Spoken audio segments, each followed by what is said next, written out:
Everybody. So I thought I would just jump on here and talk a little bit about SEO. So I have had so many questions and queries since discussing on the Creative Hustle podcast about what I did to boost my SEO and to start ranking on Google searches. So I'm going to give you today 5 tips for specifically, I guess, Squarespace users, because that's what I use, but this is applicable across every platform. That you can take away and start implementing, which is going to help rank you and is going to help ensure that visitors are finding your site and finding the right information for their search queries. The first thing that I did when I was looking to move to Nova Scotia was I started working on my website to ensure that all of my tip number 1 keywords were in place. Now, what is a keyword? A keyword is a combination of data or words that are smashed together to highlight what services you provide and where you are located. Various examples of this might be Halifax florist or Halifax wedding photographer. That's the one I use quite often. Nova Scotia wedding photographer, East Coast wedding photographer, Atlantic Canada wedding photographer. You get the gist. As soon as I established what my keywords were, I was able to take that and put it into place into my own website. So on my front page here, if you are not familiar with Squarespace and you work with a different platform, you will see similarities in things. I'm not going to go into all of the different platforms right now because I don't have time, but on Squarespace, what you can do is just ensure that the words you are using, for example, based out of Halifax, Nova Scotia, based between Halifax, Nova Scotia, right down here, our waterfront home in Nova Scotia. All of these little text details actually point visitors in my direction. So if they are searching for a wedding photographer in Halifax, Nova Scotia, I have got proof that I am based here, all the way down to my footer, which says wedding photographer in Halifax, Nova Scotia. I also have additional tags here or words that allude to the fact that I have worked in these locations. So first thing you're going to do is make sure that your keywords are header 1, header 2, and paragraph text. Now that seems like overkill. By all means, please do not flood your website with the same keywords over and over and over again, because that will make no sense at all. That will actually start working against you. Your user experience will go way down and your bounce rate will go way up. So have a little think about that. I pretty much list these keywords in various combinations in most of my pages. My pages and my navigations are listed down the left here. Even under the About section, I have a part of this page which is labeled Halifax Wedding Photographer. I also say here, Halifax, Nova Scotia. So you get the idea. What we're trying to do is build up a picture of where I'm based, what services I provide, and how I can serve my individuals that are looking and are coming to my website. By doing all of this, that means that gradually over time, you're going to see your page boost up and up and up and up on that Google page. I mean, the dream is to be on page 1 of a Google search. Am I right? So once you figure out what your keywords are, if you don't know what your keywords are, go away, think about what services you provide, think about what your customers might be looking for, think about what they're going to be popping into Google to search for, and that is your keyword right there. Again, on my recent post, which was all about achieving success when moving your business, I list what my keywords are. I've done it strategically because that means I'm going to get ranked one more time. So just build it up, but be sensible, people. Please be sensible. Google is actually getting more and more intelligent and will start categorizing. So it's learning to read the words on your page. You don't have to be explicit with everything. Okay, so we talked about keywords. That was tip number 1. Tip number 2 are alt tags. If you don't know what alt tags are, the description I guess, of alt tags is it is alternative text for a piece of media, a visual on your site. That means the videos that you see here, all of these thumbnail images, this banner image, this portrait image here of the beautiful flowers, all of these guys, everything has got an alternative description.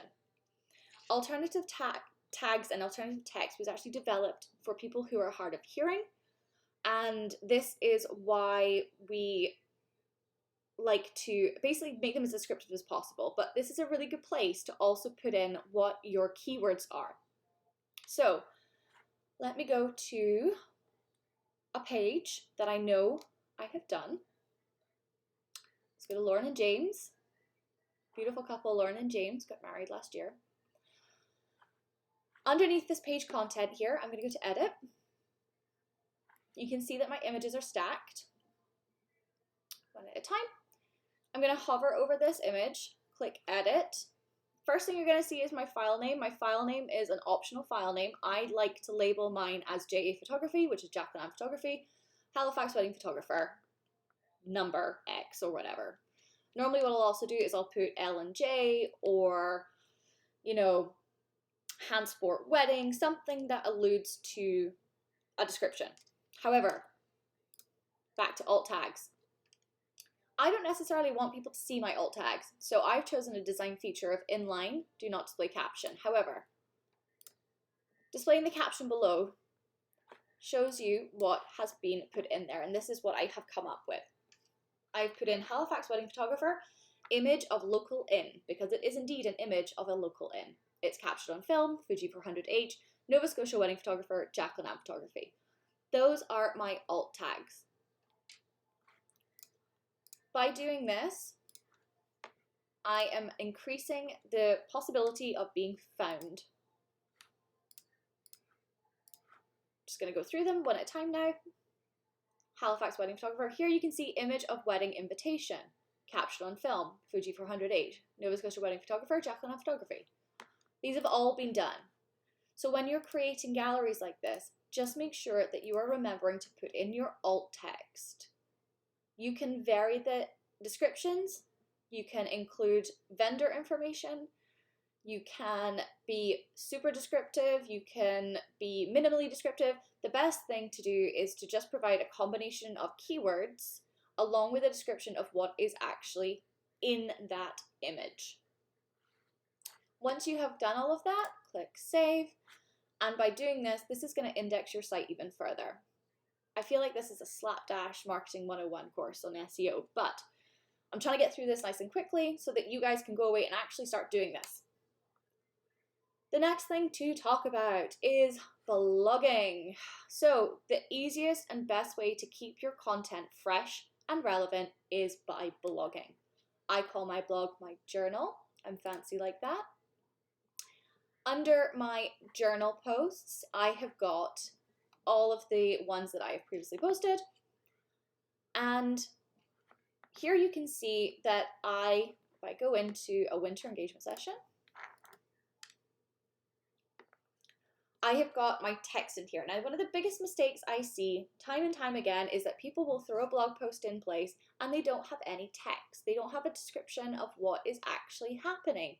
And actually, this is the easiest thing to do, is to actually give a description, give brief text on what that blog post is about, include links.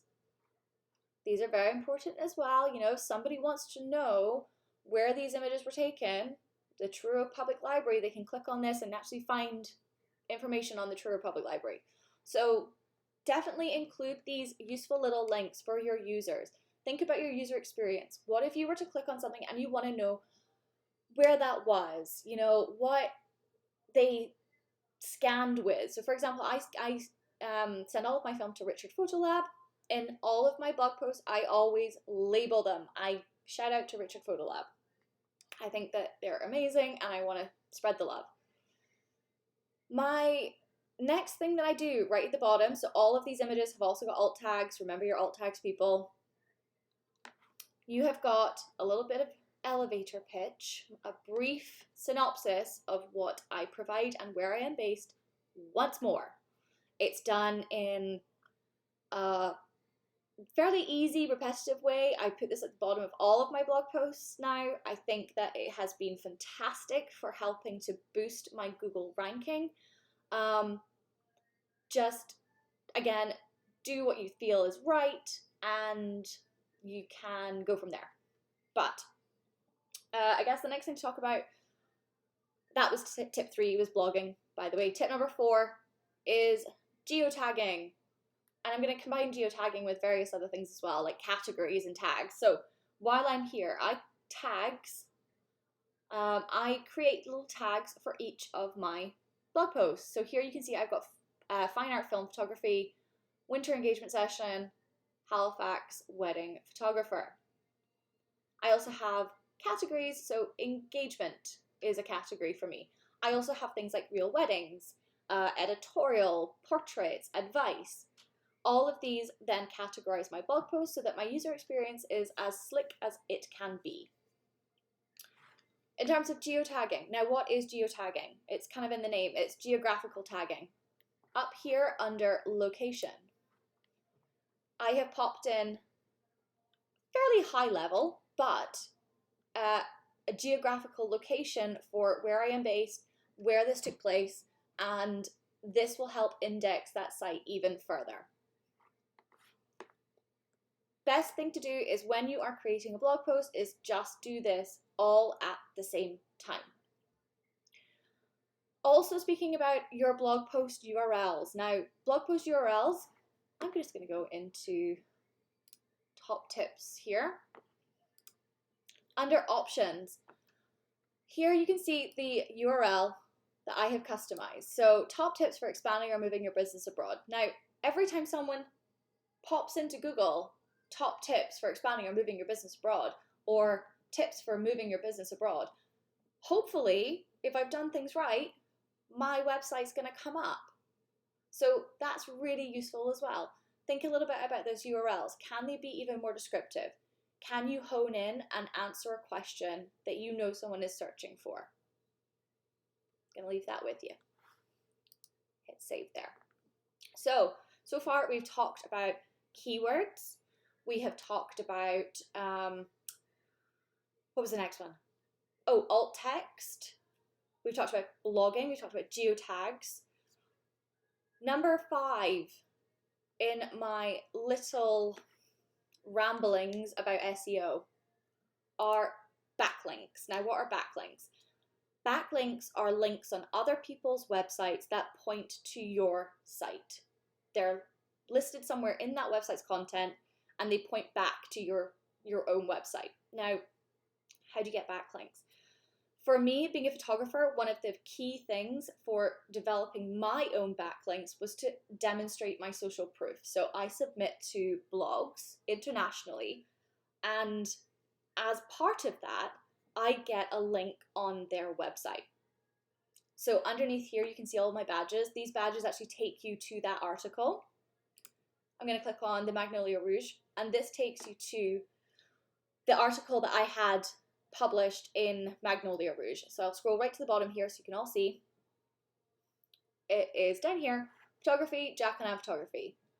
My URL is embedded in there, which means every time someone sees this, they can find exactly who captured it, along with the other vendors involved. So again, when you're publishing or submitting to publications, make sure you're giving everybody the credit that they deserve for helping pull your pieces and your editorials together. It's actually really helpful for their SEO as well and spreading the love. So in terms of backlinks, just keep plugging away at it. Again, it's an organic process. If you can work with other local individuals who are willing to have your website listed on their site somewhere, for example, a preferred vendors list is always great. If you have worked with another individual and they showcase your work, make sure that you are being credited and your URL is embedded somewhere in that content. And those are my 5 top tips. I feel like this was very slapdash. However, I know that everybody can go away and can start implementing this so that they can see their Google rankings boosted. And hopefully, if this has helped you at all, send me a DM. Let me know. I want to hear what else you have to say on the matter. And have a beautiful day, everybody. I will check in with you later. Bye for now.